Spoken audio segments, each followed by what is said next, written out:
Hello, I'm Steph from iDriver Classic, and today I'm down at Beaulieu Autojumble.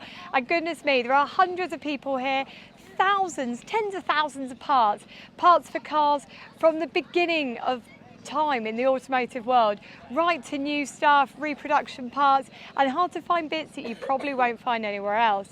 Now we're going to catch up with a few friends today, and we are also hunting for an elusive distributor cap, but more on that later, well, if we find it. So buckle up, put your best walking shoes on, we're off to go and hunt down some bargains. If you're coming to Beaulieu Autojumble, it's not just comfortable shoes you're going to need. You're going to need plenty of patience and carrier bags as well. And if you're a bit squeamish about digging through things, you might want to bring a pair of gloves.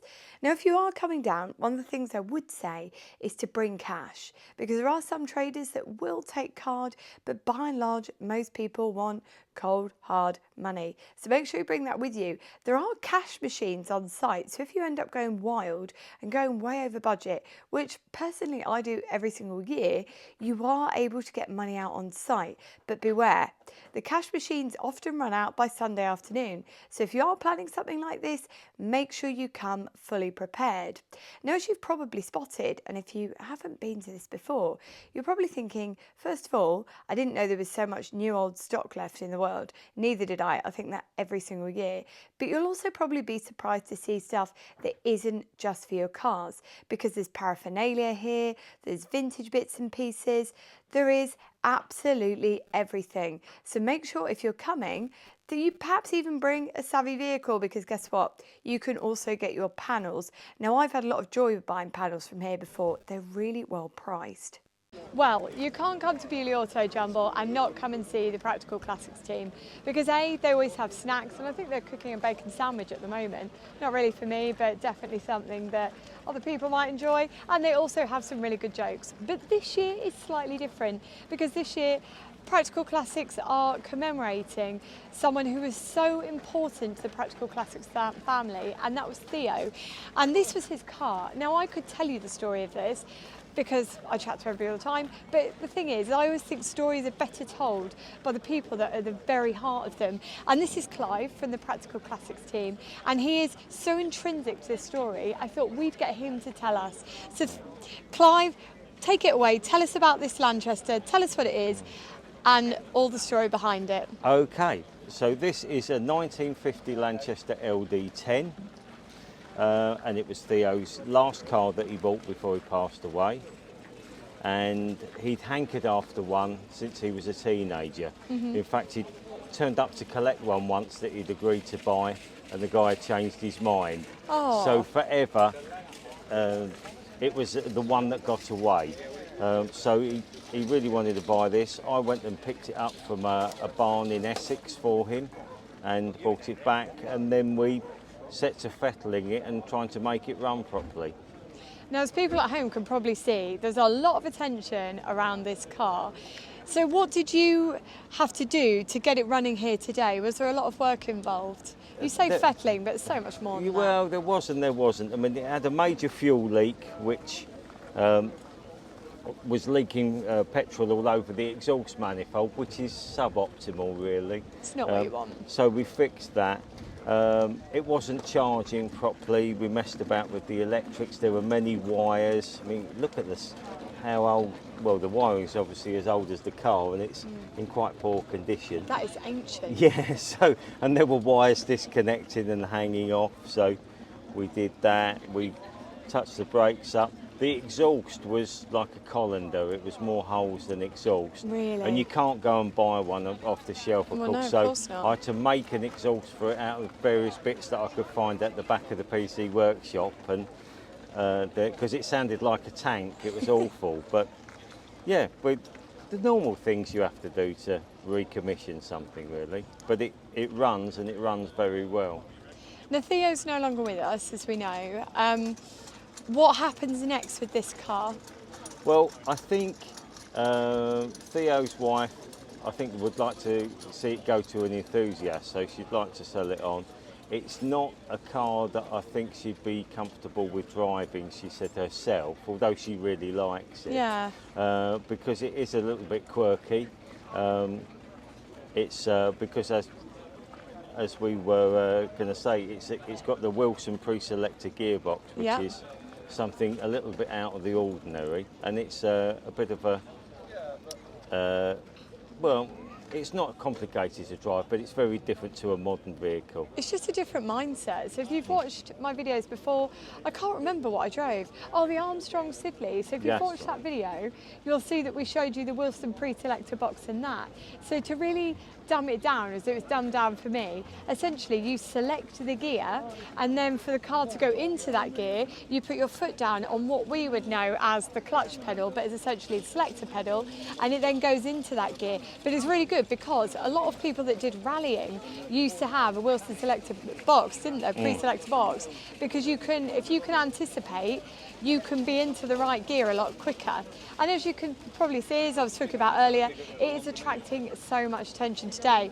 But if it doesn't sell at Beaulieu Autojumble, is there a way that people can get in touch?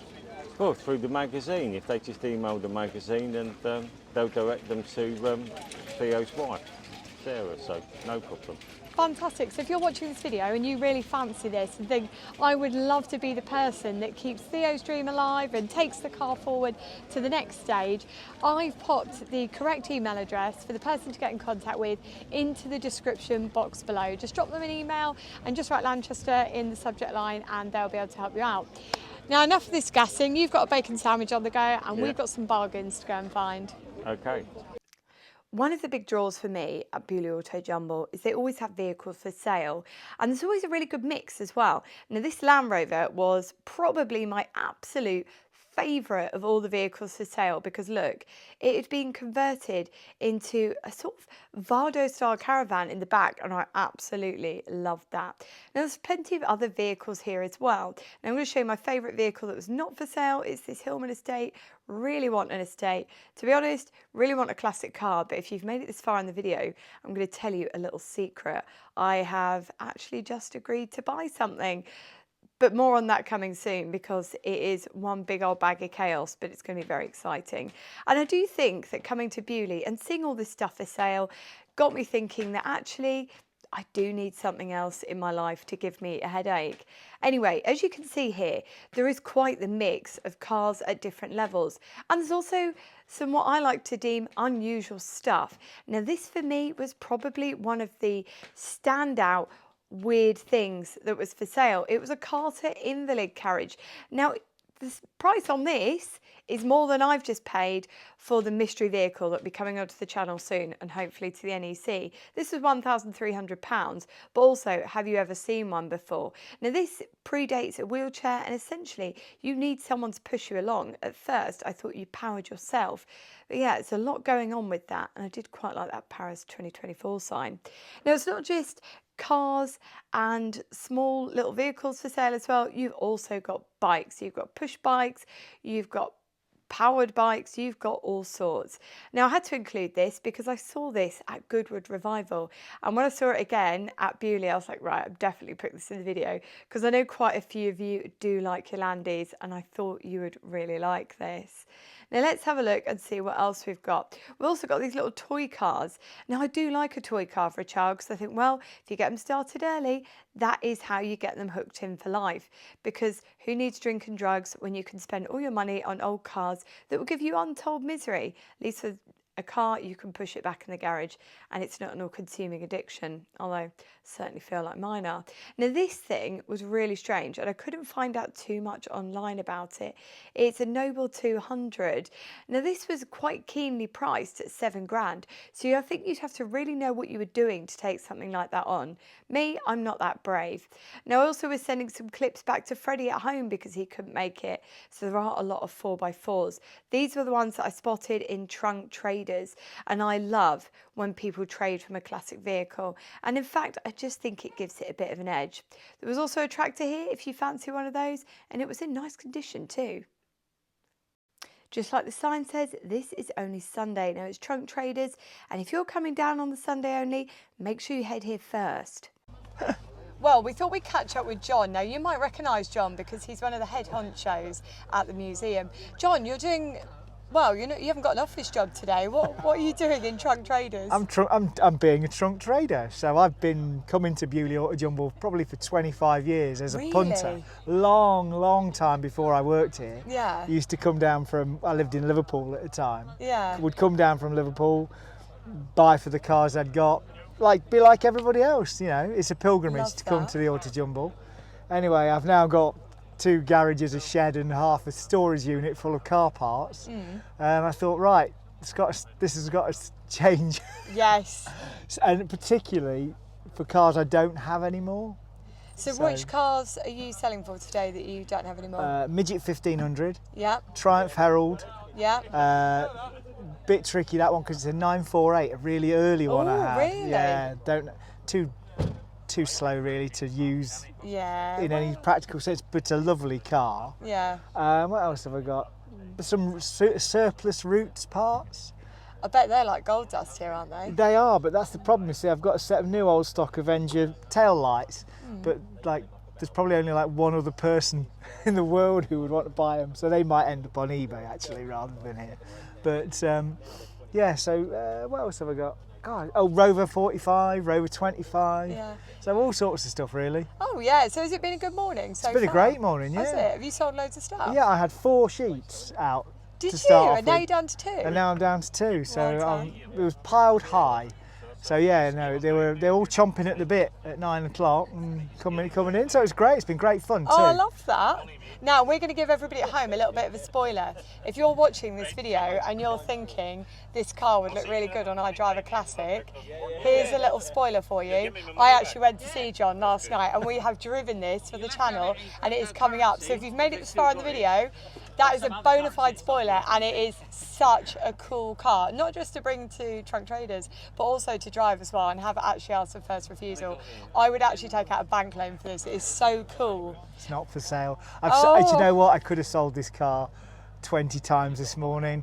I'm not surprised. But it's not for sale, not at any price, this one. No, well, I'll put my claim in when you pop off. No, that's right, that's really morbid.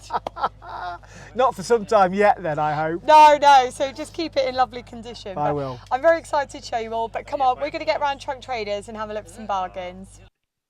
With a lot of people trading out of their vehicles that they own, you don't tend to see the bigger stuff within Trunk Traders, but this section is really good for those small bits like lights, lenses, bits and pieces, small bits of trim. I tell you what, that fire extinguisher on the floor there, that was a nice little find. You don't see many of those.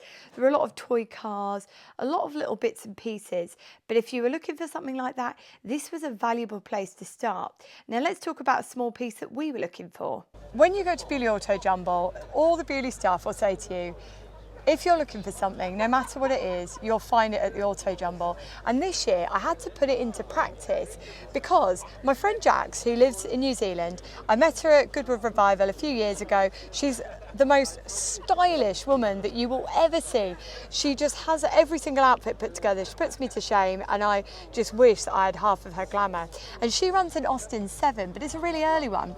And with the early ones comes a slight dilemma, is that you need a distributor cap for a DS4. And I was talking to Jax when we were in the queue for Best Dressed at Goodwood, and she was saying to me, I cannot find this distributor cap for love nor money, and when they come up, they're like super expensive.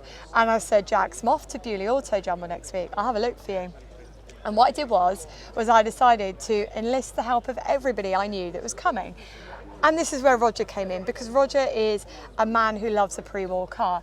And I said to Roger, I said, look, we're looking for this. And Jack sent me a wonderfully detailed description of what she needed, and with pictures and everything else. And look what we have found. The DS4, 29 to 30, so that's what she needs, for £25. Jack said to me, I'm not going to be surprised if it's over 75, because that's what she was prepared to pay. So to be able to find this here, I mean, we have scoured the fields, and Roger was amazing, weren't you? How did you know it was the right one? Well, apart from the label, because you were like rifling through all the boxes. Yeah, I mean, she sent us a few pictures through, and so I was just sort of looking for ones that matched. Also, a friend of mine has got a 1931 Big 9, standard Big 9, which takes a similar cap. So I sort of knew roughly what we were looking for. And I just love looking through junk. So I just was in there, you know, all the boxes, sorting through things. and managed to find that. And it's actually a genuine Lucas one, which is fantastic. I mean, to say, look, it's probably the best part of 100 years old and it's unused and it's beautiful inside. So this might be going on one of the longest trips for any part found at Beaulieu Autojumble, because we are going to mail this to Jack's in New Zealand. So this will be travelling so far. But you know what, for me, I really love the fact that she keeps her coal original, because she'd spoken to a distributor company and they'd said to her, just modernise. And she's so cool. She was like, I'm not going to modernise, I'm going to find the right part. And thankfully we've been able to do it. So it's really exciting. And this is the magic of Beaulieu Autojumble, is that you can come down, you can find all the bits you need, and you can find them at a decent price as well, because eBay's great, but you know what? You can't always find what you need and you don't know what it's going to look like. Whereas here, you can have a good look at it, you can squirrel around, and that's the great joy of it. So now we're on the hunt for some points as well. Will we find those? I don't know, because we've only started looking this morning, but I'm chuffed to bits with this. This is my find of the Autojumble. I should also probably say, be emotionally prepared that you're probably not going to make your way around the entire Autojumble. I never do, because I always bump into old friends, people I only see once a year, like my lovely friend Roger. We ended up spending so much time socialising that I didn't really get much chance to film, but I wanted to show you some of the bits that were here, so that if you're sitting at home and you're so fed up of trying to source bits off little car shows, online, and you're looking for a plan B, this is really worth the drive. I love coming. I love seeing the people, the weather always seems to be good, and the choice of things always seems to be good as well. And everything is relatively well priced, especially when I compare it to some of those rip-off merchants online that really do try and get you because they think, well, where else are you going to get it? Well, here, of course. Now, let me talk about my favourite find of the day. I didn't buy it, but I wanted to show you. This Morris Minor interior, it was so clean. And if I'd still been doing my restoration, I definitely would have bought this. It was in such great condition, especially for the age of the stuff.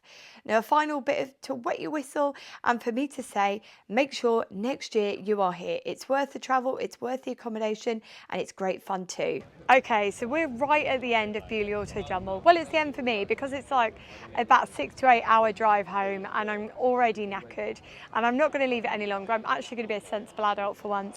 I wasn't really a sensible adult this weekend though, because I've bought so much stuff, it's ridiculous. I mean, I was talking to you about the distributor cap earlier on, which was a quite cool purchase, but look what I've got for Fred for the Goodwood next year. This cost £5, so good. Look, it's an original AA jacket, and so the man has told me exactly what I need to find to go with it, but for £5 with the badges on and everything, I thought that is an absolute bargain. I just hope it's not too short in the arms. Anyway, I'm rambling on, I'm chucking everything back in the bag because I have to go home. So that's it from me. I've pinched this little trolley off Roger, so until next time, take care and drive safely.